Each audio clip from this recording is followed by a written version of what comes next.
España Real es el último libro de don Julián Marías, en el que hay una visión esperanzadora del futuro de nuestro país, que, según nos dice, está a punto de picar la cáscara calcárea y salir del huevo para asomarse al ancho, imprevisible mundo en que nada está escrito, en que no hay más remedio que imaginar, inventar, improvisar, arriesgarse, equivocarse, rectificar, volver a empezar. Julián Marías es en este libro espectador desapasionado de la España que ha vivido los momentos de la transición y que hallará la merecida paz en el liberalismo y en la democracia. Y para ello exige unas ciertas condiciones, un conjunto de libertades que garanticen el ejercicio de los derechos ciudadanos. Don Julián, muchísimas gracias por haber aceptado nuestra invitación y por estar con nosotros esta noche. La aventura intelectual de Julián Marías es una aventura apasionante para todos los que le seguimos y me imagino que de una manera fundamental para usted como protagonista de ella. Comienza su vida en 1914 en Valladolid y podríamos decir que desde el punto de vista del pensamiento arranca, aunque después naturalmente se haya enriquecido de otras múltiples maneras, de lo que podemos llamar la filosofía de Ortega. Por supuesto. ¿Fue usted amigo personal del maestro? Yo he sido amigo de Ortega durante 23 años. Lo conocí cuando yo tenía 18. Fui estudiante suyo en la Cátedra de Metafísica de la Facultad de Filosofía y Letras de Madrid y seguí ya todos los cursos de Ortega hasta licenciarme un mes antes de la Guerra Civil. Después estuve separado de Ortega durante los años de su emigración. Ortega estuvo fuera de España desde que comenzó la Guerra Civil hasta el 45. El año 44 fui a verlo a Lisboa. Me costó bastante trabajo conseguir un pasaporte, pero en fin, lo obtuve y fui a pasar unos días a Lisboa con pretexto de una conferencia y estuve 8 días con Ortega hablando casi sin interrupción. Al año siguiente volví otra vez con un poco de más holgura a pasar otros días en Lisboa y en otoño del mismo año 45 Ortega volvió a Madrid y desde entonces nos veíamos 2 veces diarias durante los últimos 10 años de su vida hasta que murió el año 55, ahora hace 20 años, un poco más de 20 años. De manera que Ortega influyó no solamente con su pensamiento, sino también un poco con su presencia humana, física. Mucho. Mucho. Ortega ha sido durante muchos años mi mejor amigo y de tal manera lo he leído, de tal manera he hablado con él durante años que no puedo leer una página suya sin escuchar su voz. Siempre sobre el texto impreso aparece su voz y además me he ocupado de tal manera de él, lo he seguido releyendo, he escrito cientos de páginas sobre su pensamiento que nunca puedo pensar en él como un muerto. Para mí está vivo y además creo que filosóficamente está tan vivo como en mi memoria. ¿Ha tenido usted otros maestros? Sí, por supuesto. He tenido maestros, excelentes maestros. Los tuve desde la escuela, los tuve en el bachillerato. Tuve a don Vicente García de Diego, que es compañero mío de academia, y lo hicieron académico, lo eligieron cuando yo era estudiante de bachillerato, de latín, cuando yo tenía 11 años. Don Francisco Morán, don Manuel Manzanares, que me enseñó alemán, bien alemán, en 2 años. Y después en la Facultad de Filosofía y Letras, por supuesto, no solamente Ortega, era Morente, era Zubiri, José Gaos, y otros que no eran de mi especialidad filosófica, por ejemplo, Montesinos, tantos otros. Pero quizás los más próximos fueron, además de Ortega, Zubiri, Morente y Gaos, los 4, por supuesto. Ortega ante todo, pero los 4 fueron mis grandes maestros. Hay unos ciertos lunares en la información que tiene la gente que no ha estado tan cerca como hubiera deseado de ustedes, acerca de lo que pudieran ser, de lo que hayan podido ser las relaciones entre Zubiri y Ortega, por ejemplo. Bueno, eso es un asunto más para que lo explicaran ellos, o Zubiri, naturalmente, que es el que vive de los dos, pero en la facultad la convivencia de ellos era sumamente próxima. En realidad, la sección de filosofía de Madrid, a la cual habría que agregar el nombre de Julián Besteiro, que enseñó menos en la facultad en aquellos años porque era presidente de las Cortes y estuvo muy ocupado en política, pero era otra gran figura de la sección de filosofía y es un hombre por quien he tenido yo una ilimitada estimación moral. Para mí ha sido una figura, no me ha influido intelectualmente, pero he tenido por él el mayor respeto y una tremenda estimación moral. Creo que es uno de los hombres más dignos, más valientes de España, con un valor civil que en España no es frecuente, de una decencia y de una honestidad absolutamente insuperables. Yo tengo el orgullo de haber sido amigo de él y en circunstancias no muy cómodas. ¿Cuándo nace la Escuela de Madrid y por qué? Bueno, el nombre de Escuela de Madrid me parece que lo inventé yo en un libro que publiqué el año 48, que se llamaba Filosofía Española Actual. Yo decía, y lo he dicho muchas veces, que la Escuela de Madrid no es una escuela ni está en Madrid. Yo me refería a la corriente de pensamiento que se organiza en torno a Ortega y que tiene como un antecedente a Unamuno. No se puede entender el pensamiento español contemporáneo sin partir de Unamuno, aunque Unamuno no fue propiamente un filósofo, sobre todo no quiso serlo, ha resultado un filósofo. Hoy lo es, y hoy no hay libro filosófico que no lo cuente, pero él no quiso serlo. Pero la influencia de Unamuno, sobre todo como estímulo, fue enorme y fue una influencia muy fuerte incluso sobre el Ortega muy joven y además sobre todas las generaciones posteriores. De modo que hay que partir de él. Hay un movimiento muy libre, muy vario, organizado en torno a los métodos de Ortega principalmente y a los puntos de vista de Ortega, que consistía en llevar el punto de vista filosófico a todos los temas. No se trata solamente de una filosofía técnica en sentido estricto, también por supuesto, pero además de llevar el punto de vista filosófico a los demás temas. El filósofo, creo yo, trata de la realidad sin más, de la realidad sin domesticar, no de cierto tipo de realidades. Y esto es lo que creo que se puede llamar la Escuela de Madrid. Ese movimiento rico, variado, divergente, que tiene unos ciertos principios comunes y unos métodos intelectuales. Precisamente cuando se produce el regreso del exilio de don José Ortega y Gasset, se produce un curso del que se ha hablado muchísimo y se sigue hablando, en el que intervino también usted, por supuesto, y otra serie de personalidades, que da un poco esa idea de... Sí, la idea fue lo que llamaba Ortega las humanidades. Ortega fundó conmigo, me asoció a esta fundación muy generosamente, un instituto de humanidades, el año 48.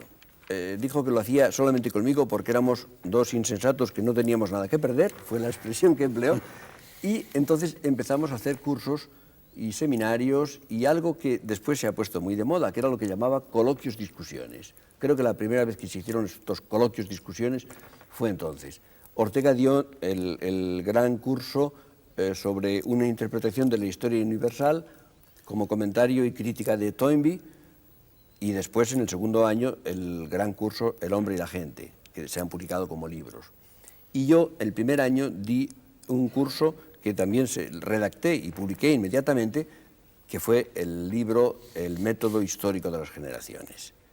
Y después hubo coloquios muy interesantes sobre Velázquez, sobre Goya, sobre los modismos, sobre la comarca, sobre todo una serie de temas que a Ortega le parecían vivos, no puramente académicos, sino que eran innovadores y que planteaban cuestiones vivas, interesantes y no fáciles de tratar.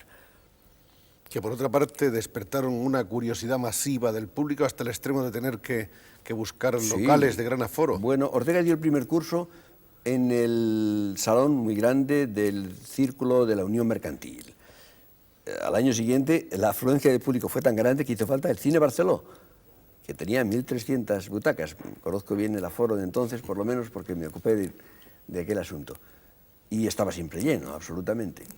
Los demás no podíamos competir con esto, no teníamos tantos oyentes. Y además se interesó muchísimo la prensa extranjera, sí, más que la española. Aunque acaso se criticó el hecho de que se viese poca gente joven. Había mucha gente joven. ¿Sí? Yo creo que había mucha gente joven, sí. Hay un texto, me parece que es de la revista Hispania, que calificaba a este Instituto de Humanidades de auténtica universidad libre y comentaba la ausencia de la juventud universitaria. Yo creo que había bastantes jóvenes. Mis recuerdos, ya un poco lejanos, son de que había muchos jóvenes. Quizá eran menos aparentes o se fijaba la gente menos en ellos. Lamentablemente, don Julián, el Instituto de Humanidades no pudo realizar ya su tercer curso. Tuvo muchas dificultades Y Ortega, además, Ortega estaba un poco desanimado, tuvo además unos viajes, decidió interrumpirlo con la idea de reanudar sus actividades. Yo después fui a Estados Unidos al año siguiente, por primera vez, el año 51. Después las cosas empezaron a complicarse, Ortega ya tuvo otras urgencias y murió sin que volviéramos a reanudar las actividades, pero Ortega pensó siempre en volver a trabajar en el Instituto de Humanidades, en el cual tenía una gran esperanza. Ortega y Zubiri constituyen un poco los dos polos del pensamiento en ese momento de Julián Marías, sobre todo en el libro Introducción a la Filosofía, que aparece el 47. Bueno, yo he tenido una influencia. Zubiri me ha influido enormemente como historiador de la filosofía, sobre todo. Fue mi maestro de historia de la filosofía, le debo mucho, me estimuló extraordinariamente y me enseñó increíble cantidad de cosas.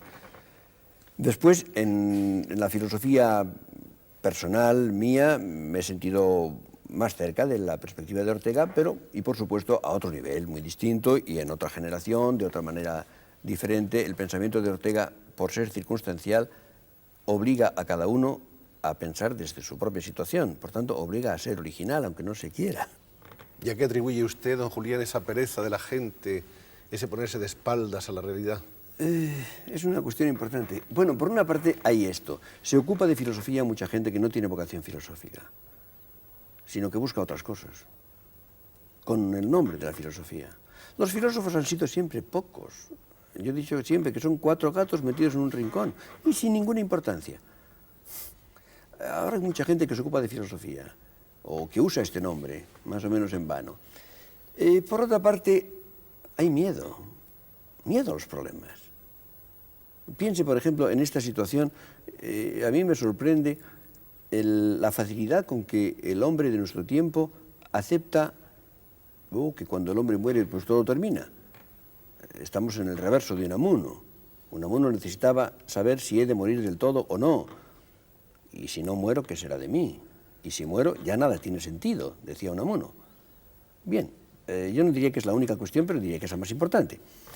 Ahora hay innumerables hombres y mujeres, claro, pero sobre todo hombres, que están dispuestos a, admitir sin más que cuando el hombre muere se acabó todo. ¿Cómo se resignan? ¿Cómo pueden pensar esto? Yo pienso que es porque quieren estar seguros. El hombre de nuestro tiempo tiene una pasión de seguridad, desde la seguridad social en adelante, ¿no?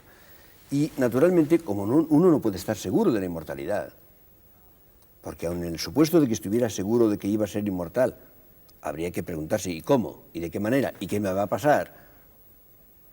La expectativa de la inmortalidad es inseguridad constitutiva. La única manera de estar seguros es que no pase nada. Y creo que eso es lo que lleva al hombre de nuestra época a aceptar con una naturalidad que a mí me asombra esta perspectiva de aniquilación. Porque quizá de lo único que podemos estar seguros es de que no hay seguridad de nada. Claro. Hay una frase extraordinaria de Shakespeare que dice, porque sabéis que la seguridad es el enemigo más principal de los mortales. Me parece espléndido. Vamos a dejar un poco la filosofía para ver cómo era Julián Marías niño, ese muchacho que crece en sus primeros años vallisoletanos. 5 años.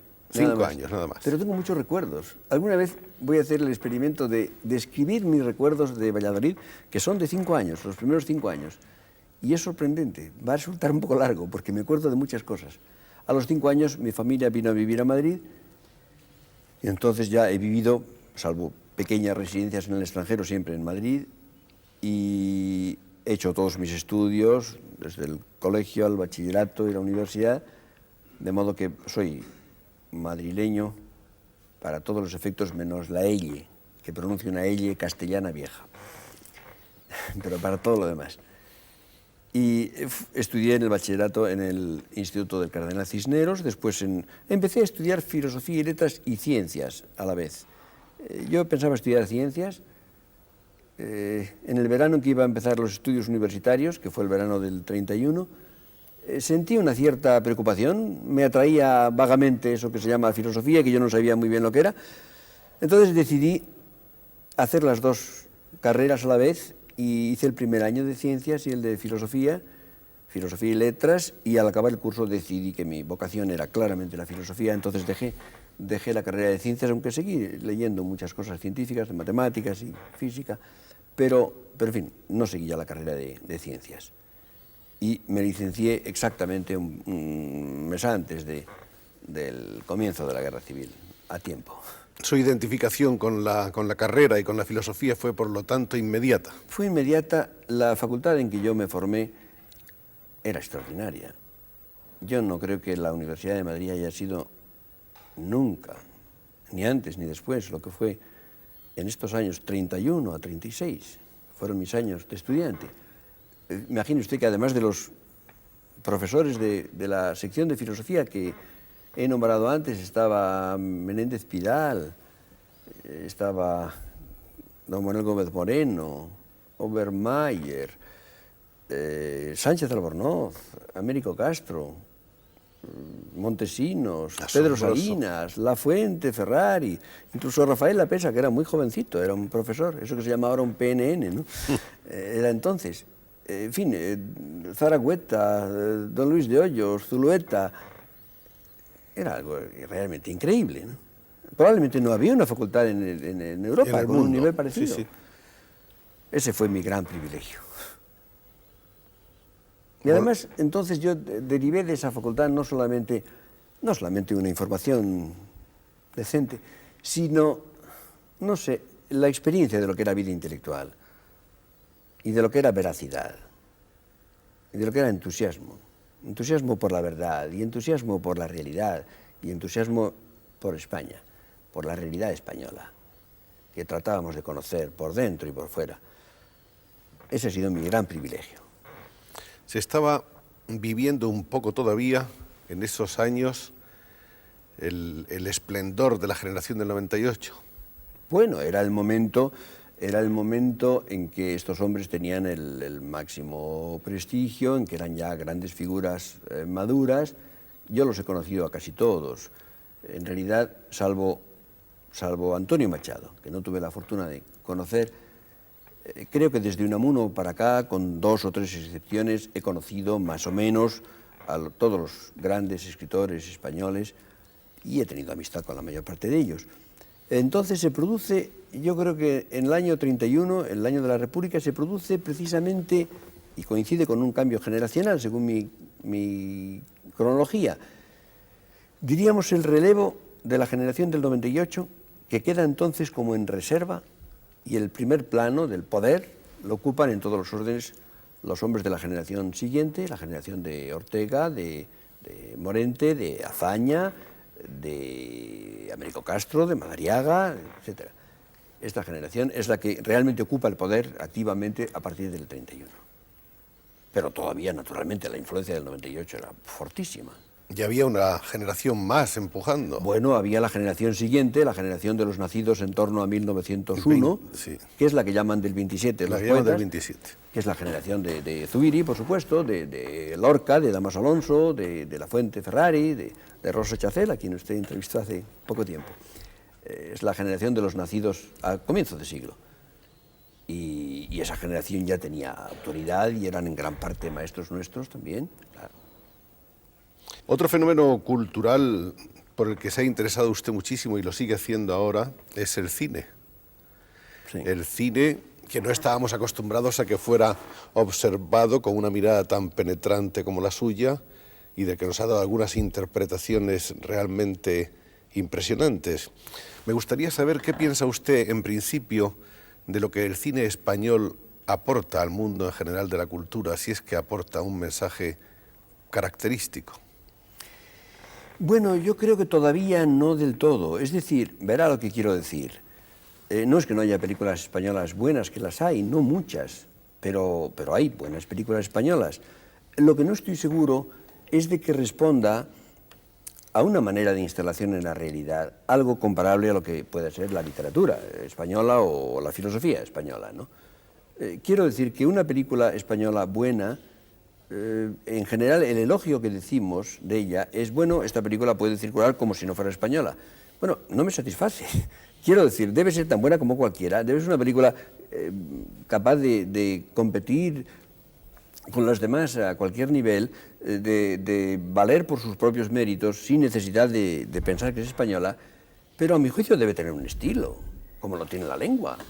Usted comprenderá que una película francesa o una película italiana o una película americana son distintas y se conoce fácilmente de lo que son. Creo que todavía no existe un estilo español cinematográfico y me parece urgente, me parece que es importante que lo haya. El día que esto exista, yo tendré una confianza mayor en la cultura española y, por supuesto, en la existencia de un cine mayor. ¿Cómo se despertó su entusiasmo por el cine? Bueno, yo he sido espectador de cine desde niño, como es natural, no muy frecuente, no he sido espectador muy frecuente, quizá nunca. Teóricamente me ocupé del cine en la Introducción a la Filosofía, que es un libro muy filosófico, que publiqué a comienzos del 47. Allí había un capítulo sobre el cine que me interesaba teóricamente como visión de la realidad y por otra parte como espectáculo, como forma, creo que es la gran forma de espectáculo y la gran diversión de nuestra época. Pero después me ocupé mucho más en un pequeño libro del año 55 que se titula La imagen de la vida humana. Allí hablaba yo de la narración, de la novela en particular, del teatro y del cine. Y había 3 capítulos sobre cine, 3 capítulos teóricos sobre cine, que me interesaba enormemente. Me parecía, diríamos, la aplicación del perspectivismo filosófico, que es uno de los primeros nombres que Ortega dio a su doctrina, a la visión de la realidad física y a la realidad humana. Y por esto cuando hace ya, Dios mío, hace ya 14 años, en Gaceta Ilustrada me pidió que escribiera artículos sobre cine, artículos libres sobre cualquier tema relacionado con el cine, acepté. Acepté pensando, voy a probar.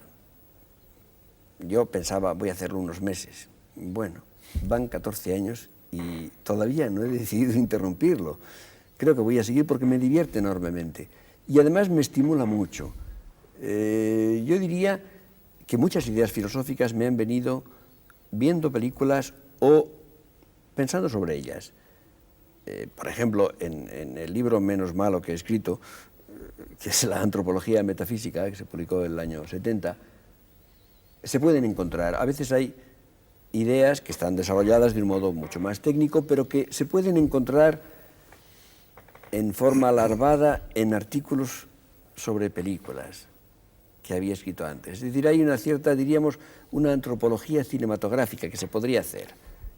Quizá el conjunto de mis artículos en algún sentido lo significaría esto, ¿no? ¿Le parece a usted que el cine suscita esa misma capacidad de reflexión y de imaginación y de pensamiento en todas las gentes? Bueno, no diría en forma expresa, quizá no, pero evidentemente el cine nos ha enseñado a ver la realidad. Por supuesto. El hombre actual ve las ciudades, por ejemplo, ve el paisaje, ve incluso el cuerpo humano, por supuesto, los gestos, lo ve cinematográficamente. Los ojos del hombre de nuestro tiempo son distintos de los del hombre viejo o el hombre de otras épocas que no conocía el cine. Piense, por ejemplo, en la capacidad que tiene el hombre actual de comprender ciertos nexos. Si usted lleva, por ejemplo, a ver una película a un hombre que no ha visto cine o muy poco, no entiende muchas veces. La sintaxis no entiende, claro, cinematográfica, porque los nexos se le escapan. Y el hombre actual los entiende perfectamente. Ahora, esto lo lleva luego a la realidad. Y a veces vemos la realidad cinematográficamente y descubrimos aspectos estéticos, aspectos de belleza o de dramatismo. A veces subimos una escalera y esa escalera, bueno, la vemos como una escalera de una película policíaca, por ejemplo, ¿no? Esto es interesante. Y las ciudades, la visión de las ciudades. El cine nos ha enseñado a ver ciudades, las vemos mucho más completamente que en la realidad, pero luego a su vez nos da ojos para ver las ciudades reales. Lo mismo que los creadores literarios. Es evidente que los españoles vemos el paisaje español con los ojos prestados de Azorín, o de Unamuno, o de Machado, o de Ortega, o de Gabriel Miró. Los jóvenes quizá no lo saben, pero los que tenemos mi edad lo sabemos y tenemos la gratitud. Sobre todo de Azorín, yo pienso. Sí, pero no menos de los demás. No menos de los no demás. Menos. ¿Acaso porque Azorín se deleitaba más en el Bueno, paisaje? es posible que ocupa un puesto mayor en Sí. su obra y además, a mi juicio, Azorín ha sido uno de los mayores creadores literarios. He tenido con él una larga amistad, ha vivido tanto que he tenido tiempo de ser amigo suyo, 25 años, pero desde la niñez lo he leído y siempre me produce un placer cada vez mayor. Y he dado cursos sobre él, lo he estudiado muy a fondo. Es una de mis grandes posesiones, la obra de Azorín. Bueno, pienso que todos somos un poco azorinianos, aún sin quererlo. Espero que sí. O sin saberlo.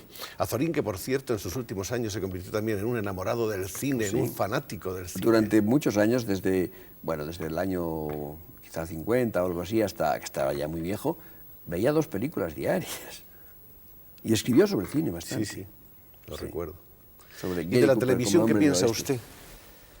Creo que es un instrumento prodigioso, no utilizado todavía suficientemente, pero me parece, por lo pronto, técnicamente, físicamente, es algo maravilloso. Pero yo quisiera hacer una estadística. Hay estadísticas de todo menos de lo interesante. A mí me gustaría saber, de 1000 espectadores de la televisión, ¿cuántos tienen una idea vaga, no digo precisa, una idea aproximada de qué diablos es eso de la televisión? De cómo funciona aquello. ¿Cómo es posible que en su casa nos estén viendo a usted y a mí en este momento y oyendo? Sería interesante saber cuántos, de cada 1000, cuántos tienen alguna idea. Pero por otra parte, como medio de comunicación, como manera de influir sobre la manera de entender la realidad, sobre las creencias sociales, es un instrumento maravilloso y pavoroso, porque depende de lo que se haga con él. Puede ser un instrumento de liberación, puede ser un instrumento de servidumbre, puede ser un instrumento de estupidificación, que es lo que temo más, puede ser un instrumento de aburrimiento, y el aburrimiento es el enemigo público número 1 de nuestra época. Creo que los hombres de la televisión tienen una responsabilidad tremenda. ¿No le parece a usted que la televisión, sobre todo como testigo, como espejo de su tiempo, es realmente un instrumento que no hay otro que pueda aspirar a competir en absoluto? Es único y de ahí su responsabilidad, ¿no? Esa transmisión de la realidad verdadera. El poder asistir a las cosas, a lo que pasa y cuando está pasando, instantáneamente, de una manera que es prácticamente ya global. Es decir, con el Telestar habrá un momento en que se podrá transmitir a la humanidad entera una escena, un acontecimiento, un suceso, un discurso. Usted ha visto mucha televisión en Estados Unidos, claro. No mucha, porque no tengo mucho tiempo, pero sí he visto bastante, sí. Tampoco es, por supuesto, interesante, es muy variada, hay una gran pluralidad de programas, se puede elegir mucho, hay cosas espléndidas, sin embargo, tampoco allí está a la altura de lo que podría estar y de lo que debería estar. Yo no tengo mucha experiencia de televisión, pero no creo que en ningún país todavía se haya utilizado adecuadamente, se haya utilizado dándole el máximo de sus posibilidades reales.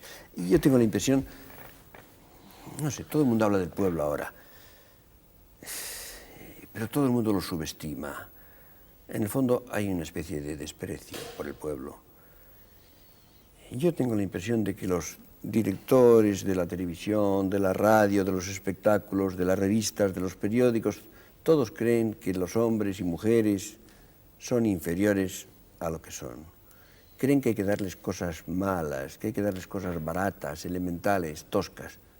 Yo no lo creo. Hay quizá una razón, don Julián, y es que la mayoría de las televisiones del mundo están dominadas por una cuestión puramente comercial, mercantil. Y entonces los grandes patrocinadores de esos espacios entienden que hay que hacer una televisión al alcance de las inmensas mayorías consumidoras de sus productos. Sí, me parece bien lo de que sea al alcance. Sí, la televisión es para las mayorías, pero es que las mayorías son superiores a lo que se cree. Yo creo que si se da algo interesante, hecho de una manera accesible, no de una manera demasiado aburrida, por supuesto, creo que las inmensas mayorías lo entienden y lo gustan. Los escritores españoles, por ejemplo, los grandes escritores españoles son entendidos por cualquier español, por un campesino español. Mire, hay un recuerdo que tengo que es prodigioso. Usted sabe que la tesis de Ortega, la tesis central de la filosofía de Ortega es yo soy yo y mi circunstancia. Bien. Hace 3 o 4 años, un jueves, día de mercado, en Soria, los campesinos van a la ciudad a comprar. Y 2 campesinos tienen este diálogo. ¿Qué es de tu vida? Pues ya sabes lo que dice el refrán. Cada uno es cada uno y su circunstancia. Y la mía ya la conoces. Usted imagine un país en que un campesino ha oído esa frase y la entiende y le parece tan evidente que cree que es un refrán. Ahí tiene usted la cultura española. Así es, y yo pienso que efectivamente lo que ocurre quizá es que no ha habido una capacidad de respuesta o de reacción a lo que significa el fenómeno de la televisión en sí mismo. Bueno, ahí están ustedes. No, ahí están tantos que han de estar y que vendrán, si Dios quiere. Bueno, nos habíamos quedado, porque vamos en estos diálogos muy zigzagueando, nos habíamos quedado en los primeros libros, allá por el 41 y el 47. Yo tengo aquí una bibliografía incompleta que quiero que usted me ayude a corregir. Bueno. Figura entre los primeros títulos La filosofía de Gratry. Sí, es mi tesis doctoral, sí. Año 41. En el mismo año está La historia de la filosofía, de que hemos hablado con anterioridad. Y luego en el 43 un libro de Miguel de Unamuno. Esto es. Bueno, este libro yo lo escribí porque llevaba luchando con Unamuno, con tratar de entender lo que había debajo de su literatura mucho tiempo. El año 38, en plena Guerra Civil, yo escribí un ensayo destinado a la revista Hora de España. Es una revista en la cual escribía Antonio Machado siempre, todos los números escribió. Y yo escribí 2 ensayos en ella, se publicaba en Valencia y luego en Barcelona, y yo escribí un ensayo titulado La obra de Unamuno, un problema de filosofía. Y lo terminé cuando se cumplían los 2 años de su muerte, el 31 de diciembre del 38. Lo mandé por correo a Barcelona al día siguiente. La revista Hora de España iba a publicarlo, pero como usted sabe, Barcelona fue ocupada un par de meses después y naturalmente terminó la revista y mi ensayo se quedó inédito. Entonces, después de la guerra, yo decidí volver sobre el tema y escribir un libro. El libro que yo pedía en este ensayo, el libro que creía que habría que escribir, decidí escribirlo yo. No era fácil porque hablar de Unamuno bien en aquella fecha no era fácil, ni cómodo. Escribí el libro, que es lo que estaba en mi mano, busqué editor, me costó mucho trabajo encontrarlo. Por último, Espasa Calpe se atrevió a publicarlo. Y el año 43 apareció. Y es uno de los libros que yo quiero más. En 1947, Introducción a la filosofía. En el 48, La filosofía española actual. En el 49, El método histórico de las generaciones, es que el también curso ha del sido Instituto de Humanidades, aludido, que fue el famoso curso del instituto. Ortega y 3 antípodas en el 50. Ah, ese fue un libro. Ese fue un libro que escribí porque había una... El libro se subtitula Un ejemplo de intriga intelectual. Hubo una intriga intelectual contra Ortega tremenda, cuyo propósito claro era que Ortega fuera puesto en el índice, lo cual llevaba consigo entonces la prohibición de que se vendiera en España o estuviera en las bibliotecas.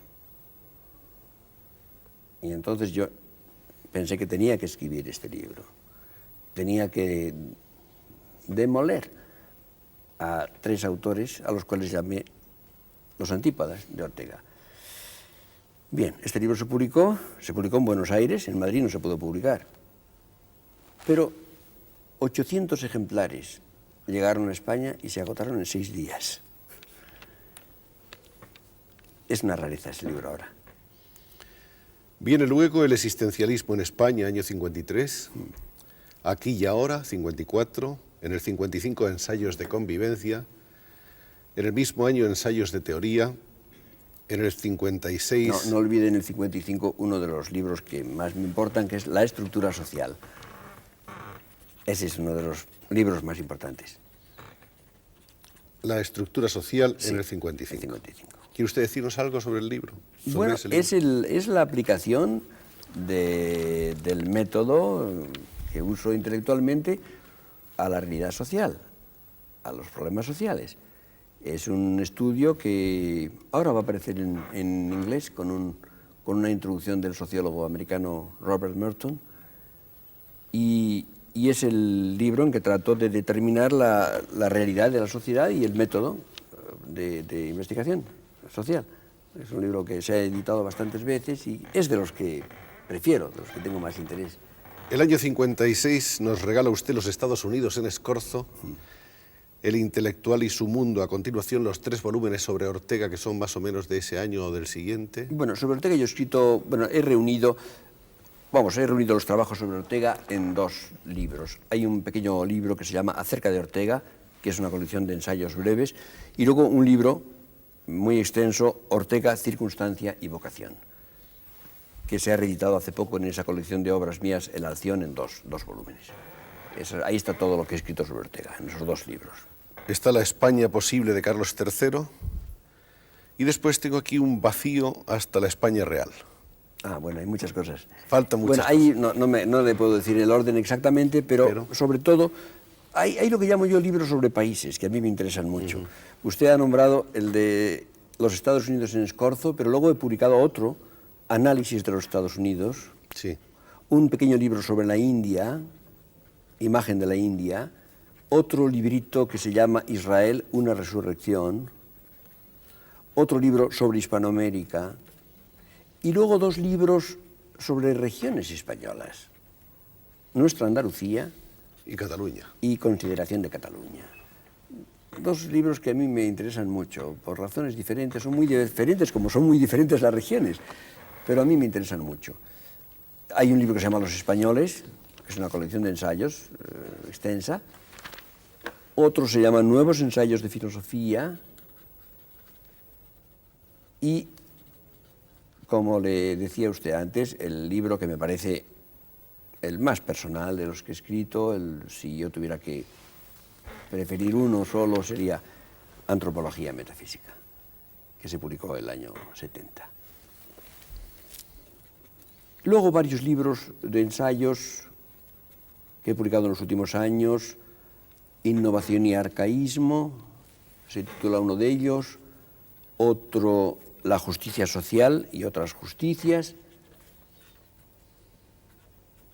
Hay un libro sobre literatura y generaciones. Y finalmente La España Real, que acaba de salir. Me gustaría que nos diga usted algo sobre su último libro. Bueno, este es un libro que yo había publicado, casi todo él lo había publicado en revistas o en periódicos, sobre todo en La Vanguardia de Barcelona. En los artículos cortos hay unos ensayos, pero en realidad es un libro unitario, porque yo lo he concebido como libro, es decir, yo lo he publicado en artículos, pero en definitiva lo he pensado como libro y por eso resulta un libro muy unitario. Lo he escrito entre el verano del 74 y diciembre del 75. De modo que abarca un periodo muy crítico de la vida española. El primer capítulo del libro se llama Política y prepolítica. Yo decía, en España no hay política, no es posible, no se hace. Lo que se puede hacer es prepolítica, es decir, algo para que en su día pueda haber política civilizada. Bueno, el libro ha empezado con la prepolítica y ha terminado con la política, porque al final puede haberla. En España empieza a haber política. No es que yo haga política, yo hago pensamiento político. Es otra cosa distinta, ¿no? Yo pienso sobre política. Creo que en nuestra época adolece de falta de pensamiento político. Casi todo lo que se usa como ideas políticas son ideas muy antiguas, son ideas que tal vez estuvieron justificadas hace un siglo. Pero, no sé, la filosofía, la sociología han recorrido mucho camino y, por otra parte, el mundo es muy distinto del que era hace un siglo.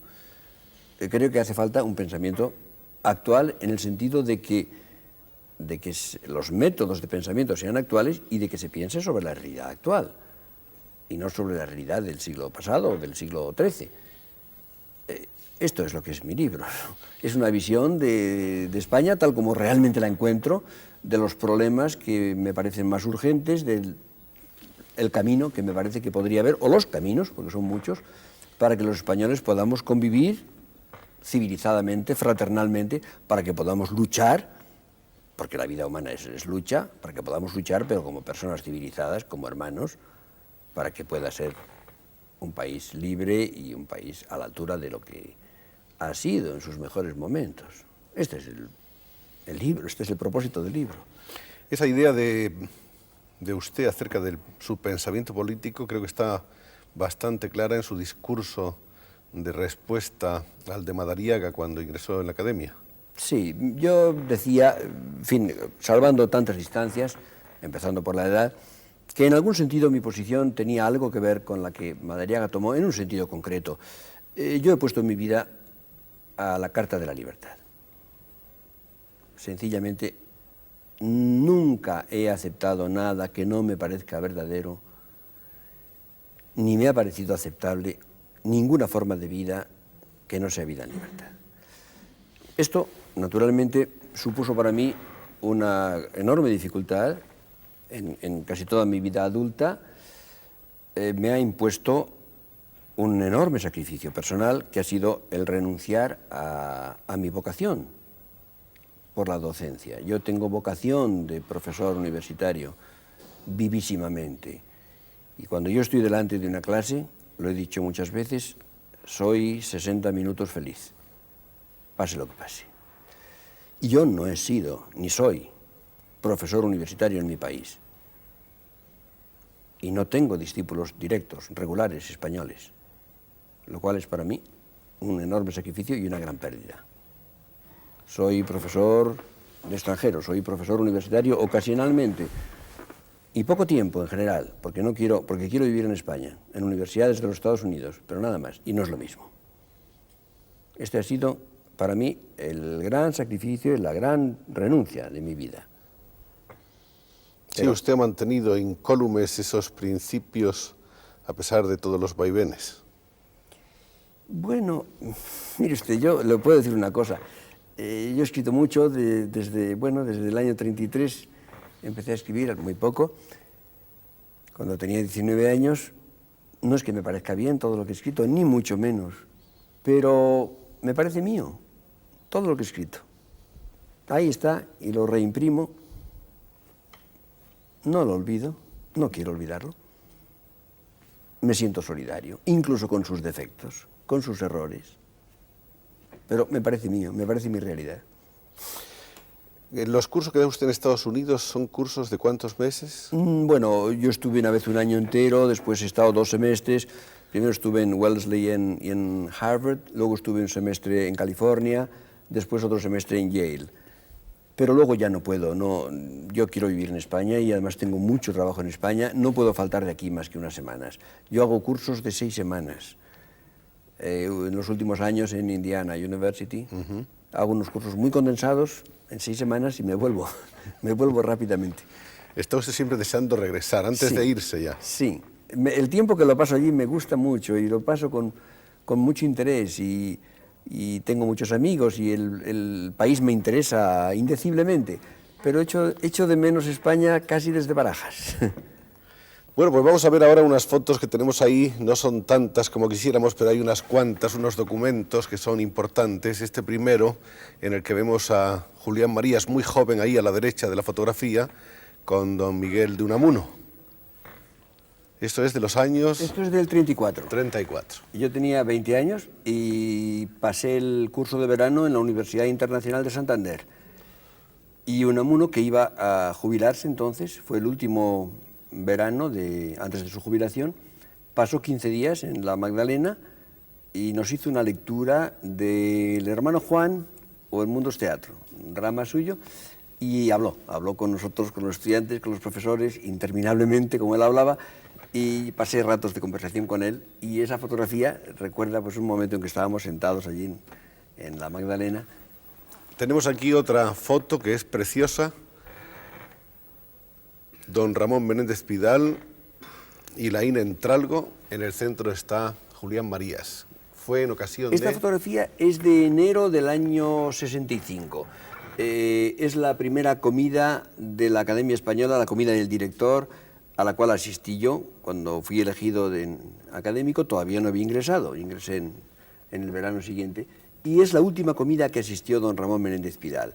Tenía entonces casi 97 años, y estaba, como puede verse en la fotografía, Y poco después tuvo aquel ataque cerebral que ya lo hizo no asistir a la academia, de modo que fue la última sesión, a la última comida académica que asistió Menéndez Pidal. Y una cosa curiosa es que don Julián es un gran aficionado a la fotografía y hay incluso unas fotografías de personajes muy interesantes que han sido obtenidas directamente por él. Esta, por ejemplo, de Ortega. Sí, es una foto de Ortega, sí. Es una fotografía en color. Esta Ortega Sí, sobre esta se la hice en su casa, en la terraza de su casa, en la calle de Montesquinza, en los últimos años de su vida, poco antes de morir. Otras fotografías que también han sido publicadas son esta de Heidegger. Esta tiene interés, claro, porque Heidegger, que acaba de morir ahora, esta fotografía la hice el año 55 en el castillo de Cerisy, en Normandía, con ocasión de una década que hubo para reunirse con Heidegger un grupo de filósofos europeos. Y le hice esta foto y esta a Gabriel Marcel, que ha sido amigo mío tantos años y que murió hace 2 años y medio. Quiere decirse que usted tiene sensibilidad también para las cosas de la imagen, sensibilidad manual, quiero decir. Bueno, soy incluso muy fotógrafo y como viajo mucho, pues hago cantidades de fotografías. Hablemos un poco de su familia, si le parece, para completar un poco el retrato. Tiene usted 4 hijos, ¿no? 4 hijos. ¿Edades? Bueno, el mayor tiene 28, 26, 24 y 22. ¿Le siguen? No exactamente en filosofía, pero todos tienen vocaciones intelectuales. El primero es economista y además le interesa el cine y la televisión un poco también. El segundo está doctorándose en Historia del Arte y es profesor de la Universidad Autónoma de Madrid. El tercero es licenciado en Filología Inglesa y escritor. Ha escrito 2 novelas. Se habla de él como de una de las grandes promesas de la narrativa nacional. Yo no sé, ya veremos. Y el cuarto, que es muy joven todavía, se acaba de licenciar en literatura española y es músico, es flautista. Y el primero de ellos, aunque es economista, resulta que tiene unas ciertas... Tiene vocación literaria y cinematográfica. Sí, y ha realizado un guión para televisión española. Sí, hace poco una cosa sobre Platero y yo, lo había hecho el guión él. Recordamos muy bien. Entonces, a estas alturas, don Julián, usted sigue siendo un hombre optimista. Sí, pero ya le pido, ya que me pregunta usted por mis hijos, tengo que decirle algo de mi mujer. Lógico. Porque naturalmente es lo más importante en mi vida y es lo más importante para esta familia.